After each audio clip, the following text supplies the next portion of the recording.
वो MCU series जिसका title almost हर रोज बदल रहा है, बदलते मौसम की तरह। वो सीरीज जहां अटकलें चल रही थी कि वांडा की एमसीयू में वापसी होगी, वो सीरीज जिसका लीड कैरेक्टर हमेशा से था, उसके बारे में कुछ बड़े अपडेट्स आए हैं। तो क्या वांडा वापसी कर रही है सीरीज के साथ? क्या है इस सीरीज का टाइटल आखिर में, और फाइनली क्या आगाथा गाना गाएगी इसमें? चले जाने की कोशिश करते हैं आगाथा सीरीज के इस अपडेट के साथ, पर उससे पहले लाइक सब्सक्राइब कर दीजिएगा, नोटिफिकेशन घंटी बजा दीजिएगा ताकि अपडेट्स मिलते रहे आप लोगों को। और वेलकम टू द चैनल जो प्लेटफॉर्म है एमसीयू, डीसी और फिल्मों की हर खबर का just a review. Wanda vision series की अपार सफलता ने न सिर्फ वांडा और विजन को एमसीयू में नया आर्क दिया, वांडा बन गई स्कारलेट विच और villain mummy doctor strange in the multiverse of madness में, और विजन बन गया रंग बिरंगे कलर से अलग सफेद कलर का टिन का डब्बा। पर एक और किरदार ने अपने विलनी के साथ नया नाम कमाया था, वो थी आगाथा हार्कनेस, कॉमिक्स में जिसका लिंक ना सिर्फ वांडा के साथ है पर फैंटास्टिक फोर के साथ भी, और इस किरदार को निभाया था प्रचलित कॉमेडियन एक्ट्रेस कैथरीन हान ने बहुत ही बेहतरीन परफॉर्मेंस में। ये वो वक्त था जब एमसीयू वाले बड़े बड़े सीरीज हर ऐरे गहरे किरदार पर अनाउंस कर रहे थे, पर इनमें से अगर कोई किरदार सीरीज डिजर्व करता था वो था आगाथा, कंसिडरिंग इतनी बेहतरीन एक्ट्रेस इसे निभा रही थी और बहुत अच्छा विच वाली कहानी भी इस किरदार के इर्द गिर्द बुनी जा सकती थी। एमसीयू ने अनाउंस कर दिया इस सीरीज को, पर 5 अलग अलग टाइटल्स के साथ ऑलमोस्ट हर 6 महीने में इस सीरीज के टाइटल को बदला गया, जो एक प्रमोशन का तरीका था एमसीयू वालों के द्वारा। पहला टाइटल जो चल रहा था वो था एग्नेस ऑफ वेस्टव्यू, जिससे टाइटल का रेफरेंस है केट विंसलेट की प्रचलित web series mayor of east town, जिसका हिंदी रीमेक हंसल मेहता बना रहे हैं, जिसमें करीना कपूर लीड में है। वेस्टव्यू उसी टाउन का नाम था जिसे वांडा ने वांडा विजन सीरीज में अपने हेक्स से काबू में कर लिया था। उसके बाद एक और टाइटल था आगाथा डार्कहोल्ड डायरीज, जिसका टाइटल रेफरेंस है एन हैथवे की प्रचलित 2001 मूवी द प्रिंसेस डायरीज पर। डार्कहोल्ड उस डार्क पावर वाली एंशिएंट किताब को कहा जाता है जिसके इस्तेमाल से उसके डिवोटीज को कंट्रोल मिल जाता है ब्लैक आर्ट्स का। ये किताब वांडा विजन सीरीज में दिखा था जो आगाथा के पास था, फिर वांडा को मिली और finally doctor strange in the multiverse of madness में कर दिया गया बर्बाद। अगला टाइटल था आगाथा कवन ऑफ केओस, जो रेफरेंस है American anthology horror series American story कवन पर, जो थी विचेस की कहानी, जो आगाथा भी है। वांडा विजन में आगाथा का बैक स्टोरी दिखाया गया था, जहां उसे एक ग्रुप ऑफ विचेस का पार्ट दिखाया गया था जिसे वो धोखा देकर डार्क मैजिक प्रैक्टिस कर रही थी, जो उनके रूल्स के खिलाफ था। एज अ पनिशमेंट कवन ने आगाथा को मारने की कोशिश की थी, जिसमें से एक थी आगाथा की माँ, जिस किरदार को निभाया था केट फोर्थ ने, जो इस सीरीज में वापसी कर रही है। तो आगाथा का बैक स्टोरी देखने को मिलेगा इस सीरीज में भी। आगाथा ने उन सारे विचेस को मार दिया था। एक रीसेंट टाइटल जो अनाउंस किया गया था वो बड़ा अजीब सा था, Agatha the lying witch with great wardrobe, जो ऑब्वियसली रेफरेंस है नार्निया मूवीज की आइकॉनिक पहली मूवी पर, the chronicles of Narnia the lion the witch and the wardrobe पर। इसके अलावा एक और टाइटल था जो सबसे पहले आया था, वो था आगाथा हाउस ऑफ हार्कनेस। मुझे लगता है ये टाइटल एपिसोड के नाम हो सकते हैं, तो इस सीरीज का एक्चुअल टाइटल क्या है? इतने सारे टाइटल आखिर टाइटल है क्या? एमसीयू वालों ने फाइनली अनाउंस कर दिया है क्या है टाइटल, और वो है जी हाँ, आगाथा ऑल अलोंग है सीरीज का टाइटल। और एक रिलीज डेट भी अनाउंस कर दिया गया है सीरीज का, जो होने वाला है 18 सितंबर 2024, जिस डेट से ये सीरीज स्ट्रीम होने वाली है। यानी कि हैलोवीन जहां अमेरिका वाले भूत प्रेतों का सेलिब्रेशन करते हैं, तब तक ये विच वाली कहानी चलती ही रहेगी, which is a good strategy. इसके अलावा कास्ट पर भी कुछ अपडेट्स आए हैं। कैथरीन हान होगी इस सीरीज की लीड, जिस पर मैं ऑलरेडी बात कर चुका हूँ, और उनकी कहानी शुरू होगी वेस्टव्यू से। वांडा ने आगाथा की मेमोरी को उड़ा दिया था और वो अब भी वांडा के स्पेल के कब्जे में है जब ये सीरीज शुरू होगी, क्योंकि वेस्टव्यू दिखेगा इस सीजन में, तो जो लोग वांडा विजन में दिखे थे एज सिटीजन्स ऑफ वेस्टव्यू वो भी दिखने वाले ही हैं। Emma Caulfield Ford as Dottie Jones / Sarah, Proctor Debra Jo Rupp as Sharon Davis / Mrs Hart, Ali Asif as Abhilash Tandon, David Lengel as Harold Proctor, David Payton as John Collins, Amos Glick as Dennis और Brian Brightman as Sheriff Miller सारे वापस आ रहे हैं series में।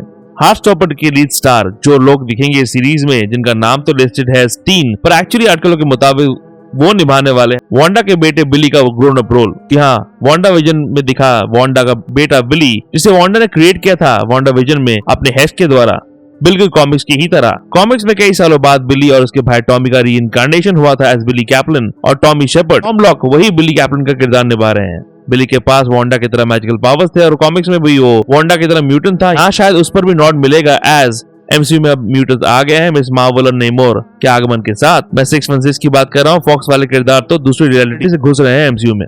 Lock का किरदार उसी comic कहानी को आगे बढ़ा रहा है और इसीलिए पॉल एडल्सन और मरिया डिजीजिया को कास्ट किया गया है जेफ एंड रेबेका कैप्लिन, बिली के सपोर्टिव माता पिता कॉमिक्स की तरह। माइल्स गिटरिस राइली को कास्ट किया गया है बिली का प्यार। जी हाँ, कॉमिक्स की तरह बिली को ये दिखाया जाएगा इस सीरीज में भी। माइल्स के किरदार पर कुछ अटकलें चल रही है कि वो हल्कलिंग का किरदार निभा रहे हैं, हालांकि यहाँ उनका नाम एडी है। कॉमिक्स में हल्कलिंग है टेडी एल्टमैन, जो एक स्क्रल्स क्री का हाइब्रिड था जो अपने कंबाइंड एलियन हेरिटेज का इस्तेमाल करके एक सुपर हीरो बन गया था। तो माइल्स उसी किरदार को निभा सकते हैं। तो ये दोनों यंग एवेंजर्स का पार्ट है जिसका टीज मार्वल कई दिनों से कर रहा है, और द मार्वल्स में मिस मार्वल के थ्रू इस पर एक बड़ा नोट दिया गया है एक sort of post credit scene में। इसके अलावा एंटागनिस्ट रोल में प्रख्यात एक्ट्रेस ऑब्री प्लाजा भी दिखेंगी, जो निभा रही है रियो नाम की विच का किरदार। कॉमिक्स में हालांकि इस किरदार का कोई कनेक्शन नहीं है, पर ये नाम इनके किरदार का नकली नाम हो सकता है, आज उनका असली किरदार बाद में जाकर रिवील किया जा सकता है। जैसे लॉक का नाम टीन रखा गया, पर वो निभा रहे हैं बिली का किरदार। शशि जमाटा निभा रही है जेनिफर केल का किरदार। कॉमिक्स में जेनिफर केल एक सॉर्सरस है, जेरेड नाम की कल्ट का पार्ट थी और बाद में लीडर भी बनी उस कल्ट का। उसने अपनी फैमिली की लेगेसी को इनहेरिट किया था, जहां उसे एक मिस्टिकल टोम को गार्ड करना था, जिसकी मदद से वो बन गई एक पावरफुल सॉर्सरस जो लड़ती है डेमोनिक फोर्सेस से। एली हान निभा रही है एलिस वू का किरदार, जो हो सकती है कॉमिक्स से एलिस गलिवर। एलिस गलिवर थी ऑगस्ट वू की बेटी, जो थी मैजिकल गार्डियन ऑफ हांगकांग। एलिस को मैजिक पावर्स अपनी माँ से मिले, पर अपनी पावर्स को छुपाने के लिए वो डायरेक्टली कभी अपनी पावर्स का इस्तेमाल नहीं करती थी, पर हेक्सेस और स्पेल्स के थ्रू दुश्मनों का सामना करती थी।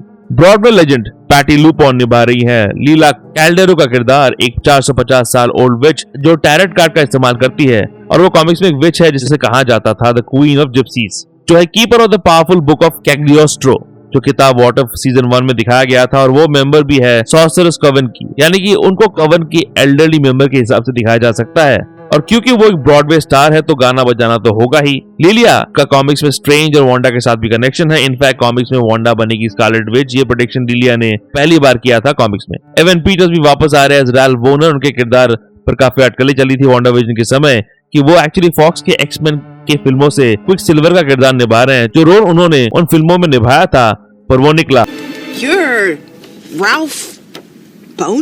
और इसी किरदार के साथ पीटर्स यहाँ दिखेंगे।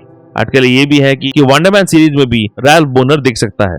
अब इस सीरीज से कॉमिक्स से सैलम 7 के भी दर्शन होंगे। सैलम 7 था एक ग्रुप ऑफ मैजिकली म्यूटेटेड सुपरह्यूमंस जो रहते थे न्यू सैलम कोलोराडो नाम के टाउन में।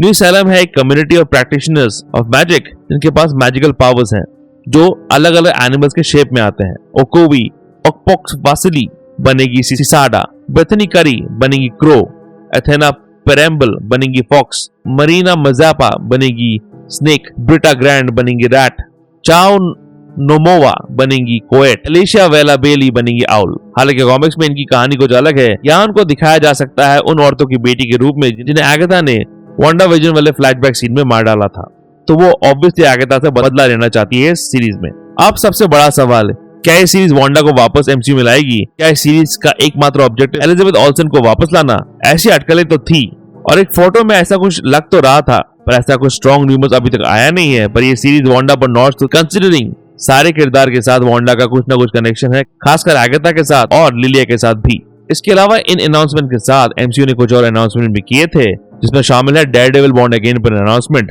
डेयरडेविल बॉर्न अगेन का रिलीज डेट होगा मार्च 2025, यानी कि काफी जल्दी आ रही है सीरीज। और एक नया लोगो भी इंट्रोड्यूस किया गया है इसका। एक छोटा सा क्लिप भी डाला गया था जहां चार्ली कॉक्स एज डेयरडेविल का सूट अप सीन दिखाया गया और कॉक्स की आवाज भी सुनाई देती है, जहां वो लीगल सिस्टम की डेविड गोलायत नेचर के बारे में मेंशन करता है। हालांकि एपिसोड काउंट अब 18 नहीं रहा जो पहले अनाउंस हुआ था, अब सिर्फ 9 एपिसोड दिखेंगे डेयरडेविल सीजन 1 के। आयरन हार्ट पर भी अनाउंसमेंट आई है कि वो रिलीज होगी 2025 को, पर डेट्स नहीं डाले गए, तो डाउट्स अभी भी है कि सीरीज आ रही कि नहीं, या ऐसे अनाउंस कर रहे हैं मार्वल वाले से। आपको क्या लगता है, एगाथा सीरीज में वांडा वापस आएगी कि नहीं, और क्या आयरन हार्ट सीरीज एक्चुअली आ रही है? चलिए करते हैं कमेंट सेक्शन में डिस्कस। साथ ही लाइक सब्सक्राइब कर दीजिएगा, नोटिफिकेशन घंटी भी बजा दीजिएगा ताकि एगाथा सीरीज पर अपडेट्स मिलते रहे आप लोगों को। रिसेंट वीडियोस जिसमें शामिल है फैंटास्टिक फोर के कास्टिंग पर अपडेट्स आखिर में है, चेकआउट जरूर कीजिएगा। और ऐसे एमसीयू रिलेटेड वीडियोस के लिए देखते रहिए just a review. Just a review के अपडेट्स के लिए और छोटे बड़े स्निपेट्स के लिए फॉलो कीजिए ऑन ट्विटर @ProNerdReview201 में। कू ऐप में आप मुझे फॉलो कर सकते हैं @ProNerdReview पे, और प्रोनीट डायरी blogspot.com में भी आपको अपडेट्स मिल जाएंगे।